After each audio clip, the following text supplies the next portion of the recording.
वेदवती जी का इतिहास भी ऐसा ही दर्द और करुणा से भरा था। उन बेचारी ने भी इस तरह विधवा बनने के बाद अपनी जात बिरादरी और नाते रिश्ते के दुराचारी फंदे में फंसकर बड़े बड़े दुख उठाए।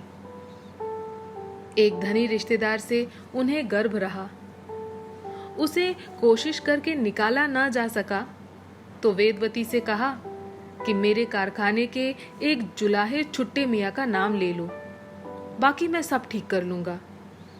आर्य समाजी शुद्धि का जमाना है, उस साले को किसी जुर्म में कुतवाले में बंद करा दूंगा और तुम्हारा फिर से प्रायश्चित करा के बस्ती से बाहर ठाठ से रखूंगा।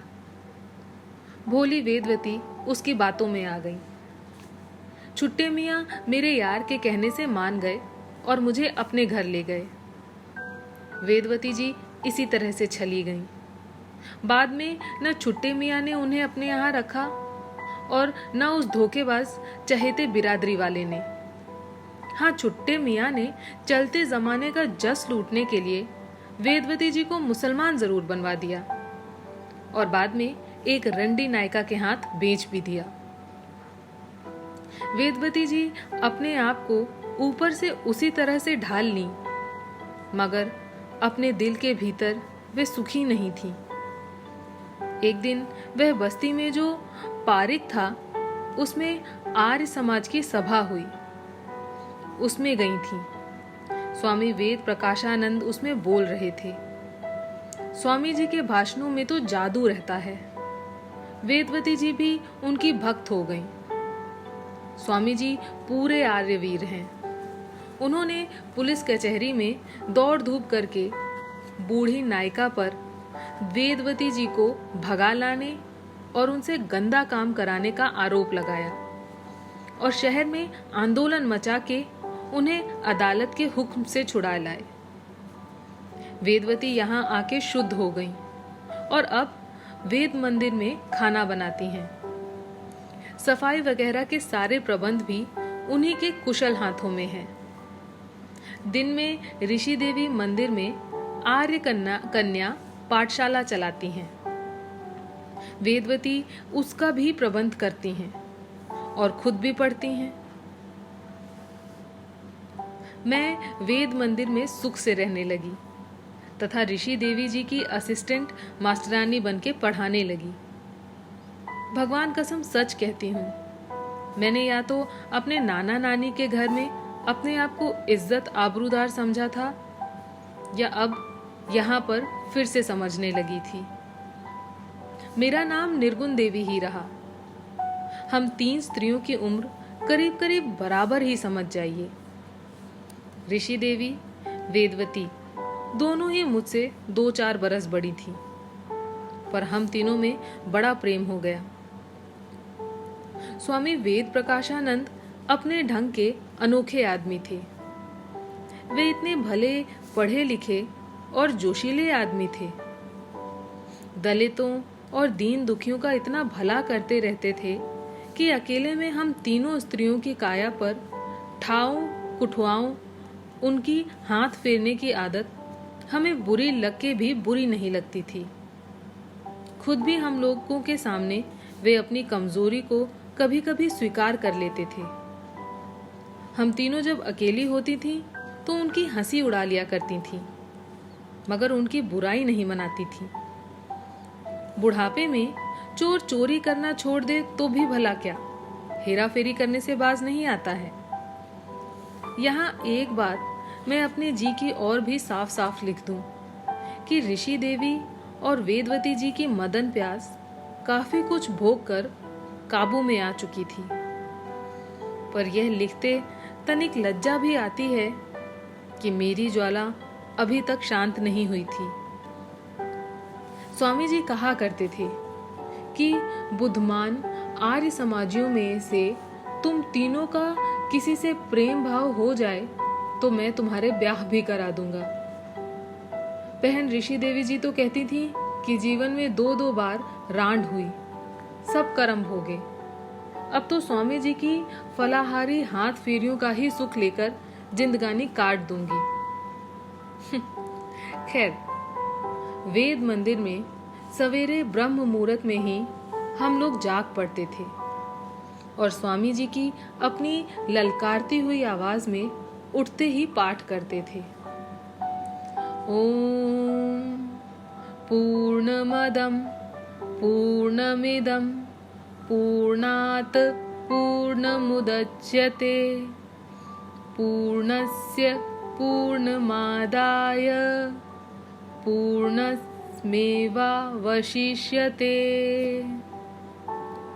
अस्तो मा सद्गमय तमसो मा ज्योतिर्गमय मिरितो मां मिरतं गमये। सवेरे ही मेरा मन आनंद में लीन हो जाता था, मन पवित्र हो जाता था।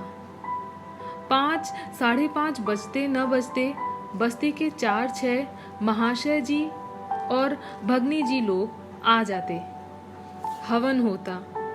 हम स्त्रियां भी संध्या हवन करती थी।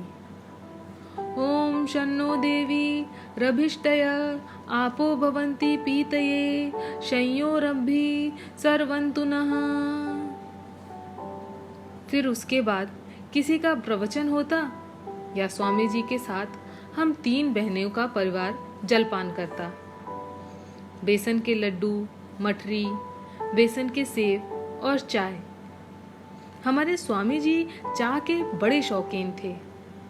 12 मासे नित बनती थी। हमारी सबकी भी आदत पड़ गई थी। हमारे यहाँ आर्य मित्र, चांद, गृहलक्ष्मी और सरस्वती और हिंदू, पंच और माधुरी पत्रिकाएं आती थी। शाम को सभा कक्ष के पास वाले दलान में वाचनालय चलता था, इसलिए हमारे मंदिर में हरदम ऊंची ऊंची बातों की चर्चा होती थी।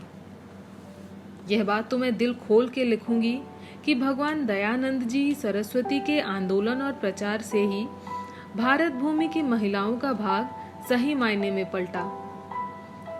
शिक्षा का प्रचार हुआ।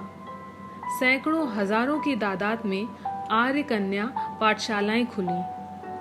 उन्हें संध्या बदन करने की और वेद भगवान का पाठ करने की अनुमति मिली। उनका सम्मान बढ़ा। ये कोई मामूली बात नहीं है। ऋषि दयानंद भगवान और महात्मा गांधी के पुनः प्रताप से समाज में दबी हुई जातियों, दीन दलितों और स्त्रियों की दशा में बहुत सुधार आया। हमारे समाज में उन दिनों ऐसी बुराइयां फैली हुई थी कि हमारे लड़के लड़कियां अपना होश संभालने से पहले ही घरों और गली मोहल्लों में फैली हुई गंदी से गंदी गालियों और ऐसे गंदे गीतों के जरिए स्त्री पुरुषों के गुप्तांगों के नाम और उनके रसीले काम सबको बदजमानी याद हो गए थे। भले घरों में अच्छे धनी मानी लोग अपने भले दोस्तों के यहाँ जाते तो उनके लड़कों से छेड़छाड़ में कहा करते, हम तो रोज ही रात तुम्हारी अम्मा के पास साथ आते हैं सोने के लिए, अपने बाबू से पूछ लो। हमारी बहन ऋषि देवी जी एक बड़ा मजेदार किस्सा सुनाती थी कि एक बार कोई भला आदमी किसी भले आदमी के घर उसे पूछने आया। उस समय घर में तो और कोई था नहीं, खाली गौने से आई जवान बहू थी। भले घर की औरत बेचारी पराये मर्द से बोले तो कैसे बोले, और जवाब भी देना जरूरी था।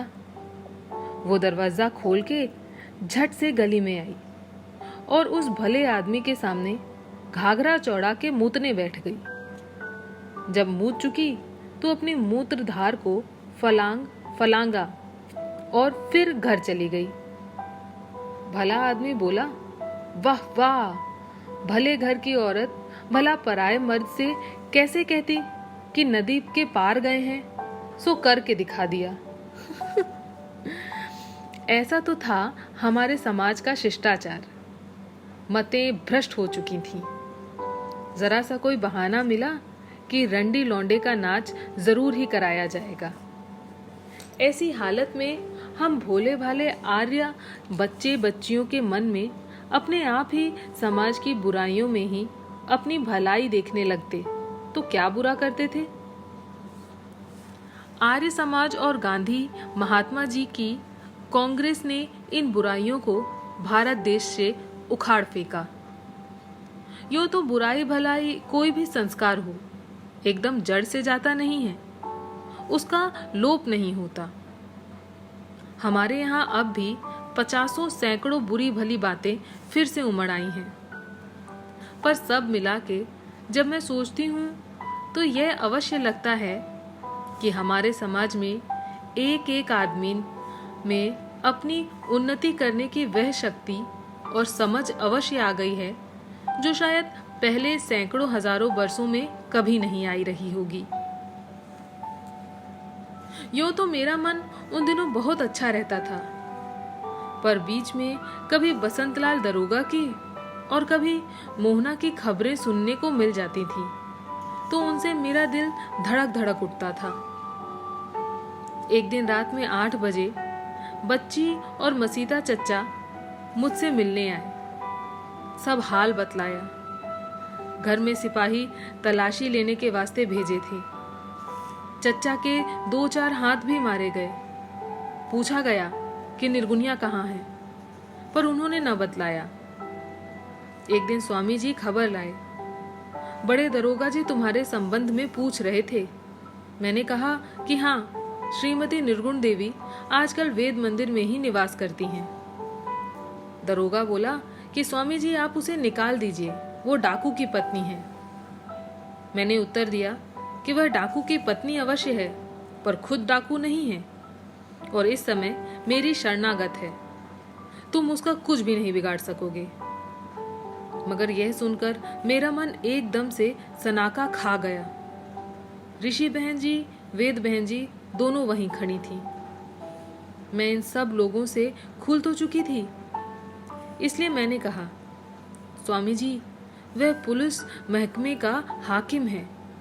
जब मेरे लिए उसकी नीयत बुरी हो चुकी है तो वह उसे किसी न किसी उपाय से भर भी लेगा और आपसे मुफ्त में बिगाड़ हो जाएगा। वेद बहन जी बोली कि निर्गुण की बात ठीक है, तब क्या किया जाए। मैंने अपने मन में सोचा कि बसंतु के साथ भोग करने से मुझे कोई पाप तो पड़ेगा नहीं, और अब पाप पुण्य का विचार ही क्या। किस्मत ने मुझे वैश्य जैसे तो बना ही दिया है। ब्राह्मण, वैश्य, शूद्र, यही तक नहीं, शूद्रों में भी शूद्र मोहना तक से मेरा अंग संग हो चुका है। फिर बसंतु का जी खुश कर देने में मेरा भला क्या हर्ज होगा। आज लिखते समय तो अपने कलेजे पर हाथ रखकर यह भी कह सकती हूँ कि मेरा मन पुरुष काया का भोग करने के लिए खुद भी मचल रहा था। यह सच था कि मोहना जब मुझे भगा के अपने घर ले आया तो भले ही उसने मेरी जात तो बदल दी, पर स्त्री की हैसियत से मेरा दर्जा ऊंचा कर दिया था। उसने मुझे रंडी, रखेल नहीं बल्कि अपनी घरवाली ही बनाया था। लेकिन खैर जो भी हो, इसमें तनिक भी शक नहीं कि मोहना के लिए मेरे मन में पति भाव ज्यादा सच्चाई के साथ उपजा, पर अब वह नहीं है। मैं क्या करूं? कोई भले ही मेरी साफ साफ बोलने की आदत का बुरा माने और कहे कि यह औरत पूरी बेशरम बेहया है, तो मैं कहूंगी कि नहीं, मैं भली औरत के कलेजे दर कलेजे वाली लज्जा की भावना के साथ बड़े सच्चे और सुथरे भाव से यह मान लूंगी कि मेरी मदन भूख बेहद बेहद उतावली थी। अपनी पालने वाली सौतेली अम्मा से मैंने यही तो एक संस्कार पाया था। उस घर में ही सच पूछो तो मेरी जन्मपत्री नए सिरे से बनी थी। जो भी हो, बीच के 1.5 बरस का अकाल छोड़कर मैंने करीब करीब हर दिन पुरुष को भोगा था, और उसे भोगने के लिए मेरा मन उतावला भी बना रहता था। बूढ़े और उपकारी स्वामी जी महाराज सब गुण बसिया होते हुए भी पर असल रसिया ही थे। इसलिए मेरा और मेरा ही क्या, वेद मंदिर में रहने वाली हम तीनों स्त्रियों का और स्वामी जी का मरम भरम एक दूसरे के आगे खुल चुका था। इसलिए मन की असली बात छिपाकर भी मैंने उन लोगों से खुलकर कहा, अगर आप सब बहनें और हमारे उपकारी परम पूज्य स्वामी जी महाराज की आज्ञा हो तो मैं इस पुलिस वाले की इच्छा पूर्ण करके अपने और वेद मंदिर के हित में उसको अपना बना लूं। भोग हम तीनों बहनों के करीब करीब एक से ही हैं। फिर हंसकर मैंने यह भी कहा कि हमारे उपकारी गुरु परम पूज्य स्वामी जी महाराज ने भी अपनी भरी जवानी में यह सब तरह का त्याग और संन्यास लिया, पर इस काम का सुख लेने में जब तक शरीर में जवानी की शक्ति रही होगी और चेलियां मिलती रही होंगी तब तक कभी न चूके होंगे। खैर, इस बात पर हम गुरु चेलियों की हंसी हुई और हंसी हंसी में मैंने यह भी समझा दिया कि जो दरोगा मेरे फंदे में फंस गया तो वेद मंदिर के लिए बड़े बड़े चंदे भी दिला सकता है। हमारी इन दोनों बहनों के लिए कोई ठौर ठिकाना भी हो जाएगा। अगर एक पाप से कई पुण्य होते हों तो वह पाप दरअसल पुण्य हो जाता है। मैं भी भाषण झाड़ गई। वो जमाना ही भाषणों का था। खास करके मुझ जैसी पतिता स्त्री में नई जिंदगी पाने का जोश था। आठों पहर वेद मंदिर की हवा में सांस लेने के कारण भी यह भाषणबाजी का नया नया रंग मेरे मन में खुलने लगा था। इसलिए मेरी बात का सब पर असर हुआ। स्वामी जी गंभीर भाव से मेरे कंधे पर हाथ रख के बोले, तुम बहुत सत्य वचन बोलती हो निर्गुण। तुम्हारे विचार बहुत ऊंचे हैं। धर्म के लिए थोड़ा सा इस प्रकार का त्याग करना चाहिए। तुम तीनों ही देवियों ने पुरुषों की पशुता से मजबूर होकर जो कर्म एक बार या अनेक बार किए थे, उन कर्मों का फल उन दुष्टों को ही मिलेगा जिन्होंने तुम्हारे साथ ये कुकर्म किए। मगर अब जबकि एक बड़े असूल उद्देश्य के लिए ही वह कर्म नीति के लिहाज से जानबूझकर करती हो तो ठीक है। सच्चे उद्देश्य के लिए जब त्याग किया जाता है तब महान बना जाता है। इसलिए हे निर्गुण देवी, उद्देश्य के लिए अपनी काया दान देकर महान बन जाओ। मैं तुम्हें हार्दिक बधाई देता हूँ।